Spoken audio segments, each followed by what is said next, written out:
The first time Mary Fletcher saw them, she thought the sky had opened and poured something entirely new into the gray streets of Lancashire.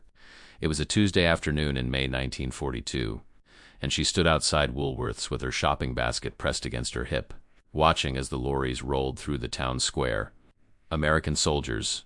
Everyone had been talking about them for weeks. The Yanks were coming, bringing their chewing gum and their confidence and their money, bringing hope that perhaps this wretched war might actually end. But nobody had mentioned this. The soldiers climbing down from the trucks moved with an easy grace that seemed foreign to this town of textile mills and rationed tea. Their uniforms were crisp, their boots polished to a mirror shine despite the long journey. And their skin. Mary had never seen a black person before, not in real life. There had been pictures and books at school, distant and abstract, but here they were, flesh and blood, laughing and calling to each other in accents that sounded like music, like something from the cinema. She wasn't the only one staring. The entire square had gone quiet. Merce Pemberton from the butcher shop stood frozen with her hand over her mouth. Old Mer Davies, who'd fought in the last war, leaned heavily on his cane, his face unreadable. Children pointed until their mothers yanked their hands down, whispering sharp reprimands that didn't quite hide their own fascination. Mary felt her cheeks burn with shame at her own gawking, but she couldn't look away. One of the soldiers caught her eye, tall, with shoulders that stretched his uniform and a smile that transformed his entire face. He tipped his cap to her, a gesture so courteous and old-fashioned that it could have come from her grandmother's era. Mary nodded back, uncertain, and felt something shift in her chest, some small wall beginning to crack. That evening at the munitions factory where she worked, the women talked of nothing else. They sat at their stations, their hands automatically performing the repetitive tasks that had become second nature, while their minds spun with questions and speculation. "They're staying at the camp outside town," said Betty, who always knew everything first. Her brother worked at the railway station and heard all the gossip.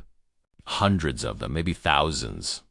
"And you'll never guess, the white Americans, they don't want to be billeted anywhere near them. Why not?"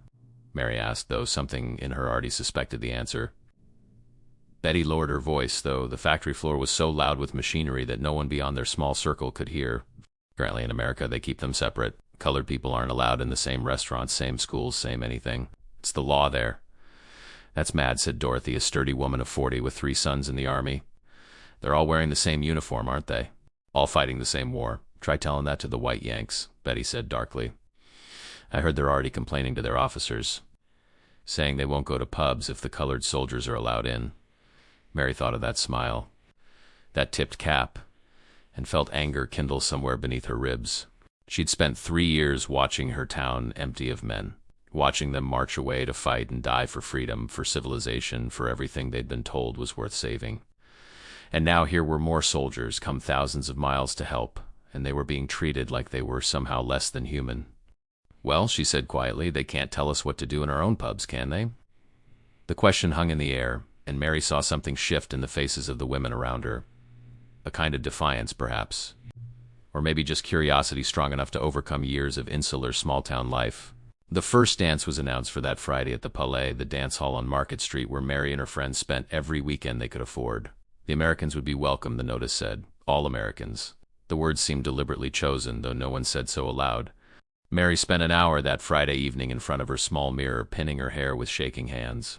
She'd washed and set it the night before, sleeping on uncomfortable curlers, and now it fell in waves around her face. Her dress was 3 years old, the hem let down twice, but she'd pressed it carefully and pinned her mother's brooch at the collar. In the mirror, she looked like she was trying too hard, but she didn't know what else to do with the nervous energy coursing through her. "You look lovely," her mother said from the doorway, and Mary saw worry in her eyes. "Mary, love, just, ... Be careful tonight." Careful of what? Her mother opened her mouth, closed it, tried again. "People will talk. You know how they are." "Let them," Mary said, with more confidence than she felt. The Palais was already crowded when she arrived with Betty and Dorothy. The band was warming up, the familiar sounds of saxophone and trumpet filling the hall with promise. And there they were, American soldiers in uniforms of olive drab and khaki, some white, some black, standing in uncertain clusters like schoolboys at their first social. The white Americans had claimed one side of the room, Mary noticed. They stood together, drinks in hand, eyeing the British girls with the kind of easy confidence that came from being told you're whole. Life that the world was arranged for your benefit. The black soldiers had gathered near the back, and Mary could see the caution in their postures, the way they held themselves as if ready to leave at the first sign of trouble. The band struck up in the mood, and the dance floor began to fill. White American soldiers moved forward, offering hands to girls who giggled and accepted, eager for the novelty of foreign attention. Mary watched, waiting for something she couldn't name. Then she saw him, the soldier who'd tipped his cap to her in the square. He was standing with two other black soldiers, and they were talking in low voices, glancing at the dance floor with expressions that made Mary's heart ache. Longing, maybe. Resignation, certainly. The look of men who'd learned not to expect welcome. Before she could think about it, before courage could desert her, Mary walked across the dance floor. She felt every eye in the room tracking her movement, felt the weight of their attention like a physical thing. The music seemed to fade, or maybe that was just her imagination, the blood rushing in her ears, drowning out everything else. "Would you like to dance?" she asked, and her voice came out steadier than she'd hoped. The soldier stared at her. Up close, she could see he was younger than she'd thought, perhaps 22 or 23. His eyes were dark and deep, and in them she saw surprise, gratitude, and something like fear. "Miss," he said carefully, "I don't want to cause you any trouble. I'm asking you to dance," Mary said. "There's no trouble in that, ma'am. You don't understand. Where I come from, we're not where you come from," Mary interrupted. "We're here. And I'm asking." His face transformed, then that same smile she'd seen in the square, and he offered his hand. "Well then, it would be my honor. I'm Private James Crawford from Georgia." "Mary Fletcher," she said, placing her hand in his. "From right here in Lancashire." They walked onto the dance floor together, and Mary heard the whispers start, felt the change in the room's atmosphere like a drop in temperature. But then James's hand was at her waist, respectful and light, and they were moving to the music, and nothing else seemed to matter very much. He danced beautifully with a rhythm and grace that made her clumsy attempts to follow feel suddenly magical. He made her feel like she was floating, like the war and the rationing and the fear were all somewhere far away, like life could still hold moments of pure, uncomplicated joy. "You dance wonderfully," she said. "My mama taught me," James said, and something in his voice when he mentioned his mother made Mary's throat tight. She always said a man who can't dance is only half a man. Said rhythm is what separates us from the machines. She sounds wise. She is. I hope. He paused, and Mary saw the shadow cross his face. "I hope I get to see her again." Before Mary could respond, she caught movement in her peripheral vision. 3 white American soldiers were walking toward them, and their faces held nothing friendly. James saw them too. She felt him tense, though he didn't stop dancing. "Well, well," said the tallest of the 3, a man with sergeant's stripes and a sneer that looked practiced. "Looks like someone forgot to read the rules." "There are no rules here," Mary said, lifting her chin. "This is England. This boy bothering you, miss?" the sergeant asked, as if James weren't standing right there, as if he'd suddenly become invisible. "The only person bothering me," Mary said clearly, "is you." Several nearby couples had stopped dancing, forming a loose circle around the confrontation. Mary saw British faces, American faces, all watching to see what would happen next. The moment felt suspended, crystalline, as if the entire future of the evening, maybe more, hung on what was said in the next few seconds. "Crawford," the sergeant said, ignoring Mary entirely now, addressing James directly. "You know better than this. You know what happens when you forget your place?" "My place," James said softly, and Mary heard steel beneath the quiet words. "Is in the United States Army, same as yours, Sergeant. Same uniform. Same war. Like hell, it's the same. That's enough." The new voice was British, cultured, carrying absolute authority. Major Blackwood, the local Home Guard commander, stepped into the circle. He was 60 if he was a day, but he stood ramrod straight and his eyes were cold. "This is a dance for Allied soldiers and local civilians. If you have a problem with who dances with whom, Sergeant, you're welcome to leave." The American sergeant's face went purple. "Sir, with respect, you don't understand the situation." "I understand perfectly," Major Blackwood said. "I understand that these men," he gestured to James and his fellow black soldiers, "have traveled thousands of miles to help defend civilization against fascism. I understand that they're guests in our country. And I understand that in Great Britain we don't hold with Jim Crow nonsense. Is that clear enough for you, Sergeant?" The silence that followed was absolute. Mary held her breath, waiting, hoping, terrified the American would push it further. But finally, with a look of pure hatred directed at James, the sergeant turned and walked away, his companions following. The band, which had stopped playing, struck up again, tentative at first, then stronger. Major Blackwood nodded to James and Mary and moved away. And gradually, like ice melting, the dance floor came back to life. But something had changed. Mary saw it happening, watched it spread through the room like light through water. Dorothy, who'd been standing against the wall with her arms crossed, walked over to one of James's friends and offered her hand. Then Betty did the same. Then other girls, emboldened, curious, defiant in their own small ways. Within 10 minutes, the dance floor was a checkerboard of couples. Black soldiers and white girls moving together to Moonlight Serenade, and the white American soldiers stood against the walls, their faces ranging from shock to fury to something that might have been shame. "This could get worse before it gets better," James murmured as they danced. "You should know that. There's going to be trouble." "Then there's trouble," Mary said. "I'm tired of being afraid all the time. Afraid of bombs, afraid of losing, afraid of everything changing. If this is what change looks like, I'll take it." James looked at her with something like wonder. "You're a brave woman, Mary Fletcher. I'm just dancing," she said. But they both knew it was more than that. The next few weeks were golden and terrible in equal measure. The Black American soldiers became regular fixtures at the local pubs and dance halls, and the British civilians welcomed them with a warmth that seemed to genuinely shock the Americans, both black and white. Mary heard stories that made her simultaneously proud and heartbroken, tales of black soldiers invited into homes for Sunday dinner, of children who followed them through the streets asking about America, of elderly women who doted on them like substitute grandsons. But the white American military police grew more aggressive. They tried to enforce segregation in British establishments, claiming authority they didn't have. Pub owners hung signs reading "Black Troops" only in deliberate defiance of American attempts to exclude them. The Americans responded by declaring certain pubs off-limits to black soldiers, and the British responded by refusing to serve white Americans who'd been rude to their black compatriots. It was chaos. It was glorious. It was a powder keg. Mary saw James whenever she could. They'd walk along the canal in the evening, talking about everything and nothing, his childhood in Georgia. Her father, who'd died in the First War, his dreams of becoming a teacher, her hope to travel someday beyond the boundaries of Lancashire. He was careful never to touch her in public beyond offering his arm, aware of eyes always watching, aware of the danger.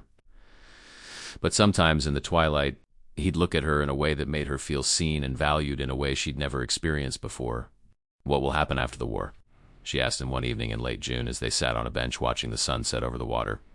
"I don't know," James said honestly. "I'll go back to Georgia, I suppose. Try to use the GI Bill to go to college if they let colored men use it there. Try to make a life. Will it be different? After all this? After men like you fought for freedom overseas?" James was quiet for a long time. "I'd like to think so," he finally said.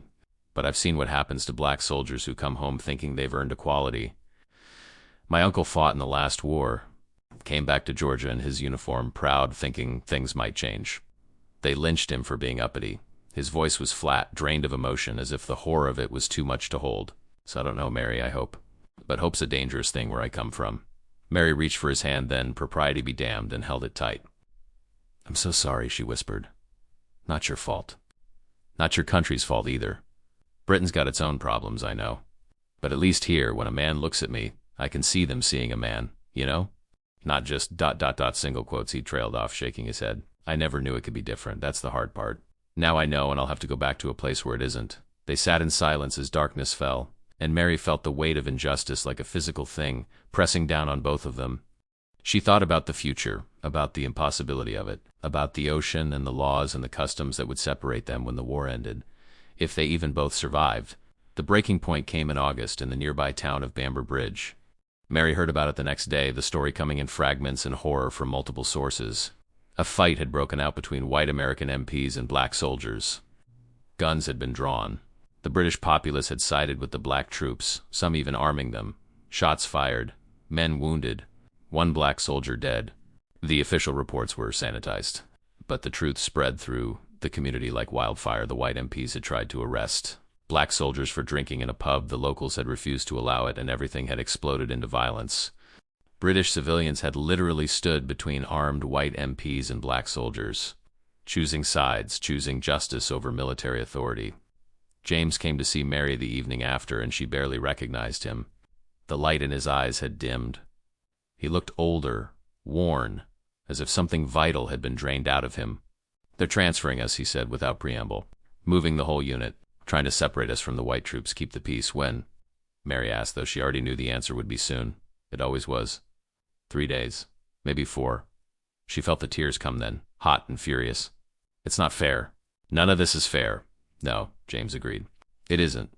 But fair's got nothing to do with it. Never has." They stood in her mother's small garden, the roses blooming, improbably bright despite the war, despite everything. Mary wanted to memorize this moment. His face in the late summer light. The way he stood with his hands in his pockets as if trying to hold himself together. "I'll write to you," she said. "If you want me to." "I want you to," James said. "But Mary, you have to understand, after the war, there's no future for us. Even if we both survive, even if we wanted." He stopped, swallowed hard. "Where I come from, they kill people for even thinking what I'm thinking right now." "Then don't go back," Mary said desperately. "Stay here. After the war, you could stay and leave my family. My mother, I'm all she has, Mary.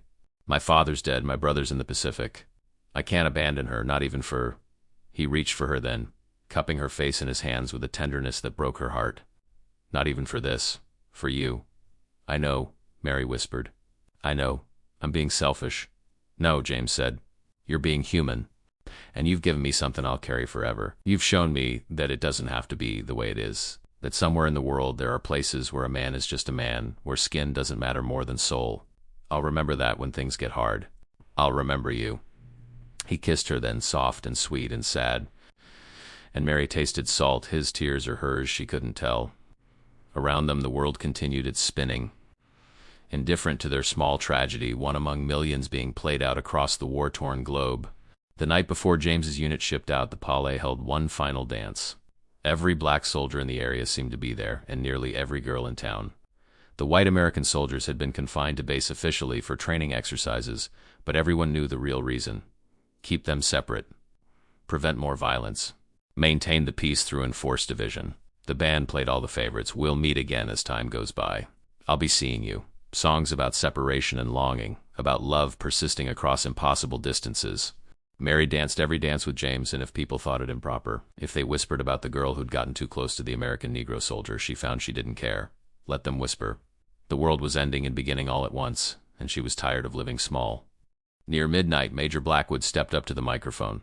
The music stopped and the crowd quieted, sensing something momentous. "Ladies and gentlemen," he began, his voice carrying across the hall, "soldiers and friends. Tomorrow these brave men will move on to do their duty. Benny will face combat. Some," his voice caught slightly, "some will not return. I wanted to take a moment to say what should have been said more often, more clearly from the beginning. Thank you. Thank you for coming to help us in our darkest hour. Thank you for your service, your sacrifice, and your grace in the face of treatment that should shame every decent person. Britain will not forget you. We will not forget what you've shown us about courage, about dignity, about the content of a man's character." He paused, scanning the room, making eye contact with faces black and white, British and American. "And to those who tried to bring their prejudices to our shores, who tried to tell us who we could welcome in our pubs and who could dance in our halls, I say this: you failed. You failed because decency is stronger than hatred. Because justice, even when delayed, eventually prevails. These men have shown us what America could be, should be, might someday be. Remember them, honor them, and never accept that the color of a man's skin matters more than the courage in his heart." The applause started slowly, then built like thunder. People were crying openly now, soldiers and civilians alike. Mary saw tough factory women dabbing their eyes with handkerchiefs, saw soldiers standing straighter, saw something like hope flickering in faces that had grown accustomed to despair. When the band started playing again, it was "There'll Always Be in England," and everyone sang, voices rising together in defiant harmony. And Mary, standing with James's arms around her, felt the impossible complexity of the moment, sorrow and pride and rage and love all tangled together, impossible to separate. "I'll never forget this," James whispered in her ear. "Never forget you." "Nor I you," Mary said. "Go and be safe. Come back if you can. And if you can't," her voice broke, "if you can't, know that you mattered. Know that you changed things here. Changed me." They stood together until the last song ended, until the lights came up, until there were no more moments to steal. And then, like thousands of couples across the war-torn world, they said goodbye, knowing the odds, knowing the future was murky and uncertain, knowing that love wasn't always enough. 3 weeks later, Mary received her first letter from James. He was somewhere in France, he wrote, couldn't say where. The fighting was fierce. Men were dying, but he was alive, and he thought of her when things got dark, thought of dancing in the Palais, thought of a place where he'd been treated like a human being. His letters came sporadically after that, sometimes 2 in a week, sometimes nothing for months. Mary wrote back faithfully, telling him about the factory, about her mother's garden, about the little changes in the town. She told him about the pub that had kept its black troops welcome sign even after all the Americans had gone. A small memorial to a brief moment when things had been different. She told him about the baby born to Jenny Harrison, whose skin was several shades darker than either Jenny or her husband could explain, and how the town had closed ranks around her, refusing to shame her, protecting her from the worst of the gossip. She told him about how Mrs. Pemberton, who'd stood shocked in the square that first day, now spoke wistfully of the polite young American soldier who'd helped her carry her groceries, and how she cried when she learned he'd been killed at Normandy. The war ground on. Letters grew fewer. And then in April 1945 they stopped altogether. Mary waited. VA Day came and went in a blur of celebration and tears. She stood in the town square surrounded by jubilant crowds and felt hollow. No word, no confirmation, just silence. It wasn't until September that she learned the truth, from a letter written by James's mother in Georgia. James had been wounded in Germany in March, she wrote in careful, formal handwriting. He'd been recovering in a field hospital when infection set in. He died on April 2, 1945, 5 weeks before the war in Europe ended. He spoke of you often, Mrs. Crawford wrote. He said you showed him what the world could be. He said dancing with you was the closest he'd ever come to feeling free. Thank you for giving my son that gift. I will treasure it always, and I hope you will remember him kindly. Mary sat in her mother's garden with the letter in her hands and wept for a long time. She cried for James, for his wasted potential and stolen future. She cried for his mother, who'd lost her son so close to the end. She cried for all the black soldiers who'd come to Britain, been shown a glimpse of human dignity, and then been sent back to a country that would deny them the very freedom they'd fought to preserve. She cried for the children who would never be born, the love stories cut short, the music that would never be played. But she also thought about those nights at the Palais, about the look on James's face when she'd first asked him to dance, about Major Blackwood's speech and the way the town had chosen kindness over hatred. She thought about how, for a few brief months, Lancashire had been a place where skin didn't matter, where soldiers were soldiers and people were people, where the future had seemed possible. Things did change, slowly, glacially. Mary lived to see segregation officially end in America, though she knew from James's letters that laws and reality were often different things. She saw the civil rights movement, saw black soldiers from later wars come back to Britain, saw the world transform in ways both wonderful and heartbreaking. She never married. When people asked why, she'd say she'd never found the right person, and it was true enough. There were men who courted her, good men, kind men. But none of them made her feel like she had in those moments on the dance floor. None of them showed her that particular combination of strength and vulnerability. None of them were James. In her 70s, Mary went back to the Palais, which had been converted into a community center. The dance floor was still there, though covered now with folding tables for bingo and council meetings. She stood on the worn wood and remembered the music, remembered the defiant joy of that summer, remembered a young soldier who'd traveled thousands of miles and shown her what courage really looked like. A young woman approached her, the center's director, curious about the old lady standing alone in the hall. "Are you all right?" she asked kindly. "Yes," Mary said. "I'm just remembering." "Remembering what?" Mary smiled, though her eyes were wet. "A time when this town chose love over hate. When ordinary people did something extraordinary, just by being decent to each other. It doesn't sound like much, does it? But it mattered. It mattered so much." She told the story then to the young woman and to a few others who gathered to listen. She told them about the Black American soldiers, about the dancing, about the white MPs and Major Blackwood's speech, and the night the music changed everything. She told them about James Crawford from Georgia, who'd taught her that dignity was something inherent and unearned, that it couldn't be granted or denied by law, only recognized or ignored by people. "What happened to him?" the young woman asked softly. "He died," Mary said simply, "a month before the war ended.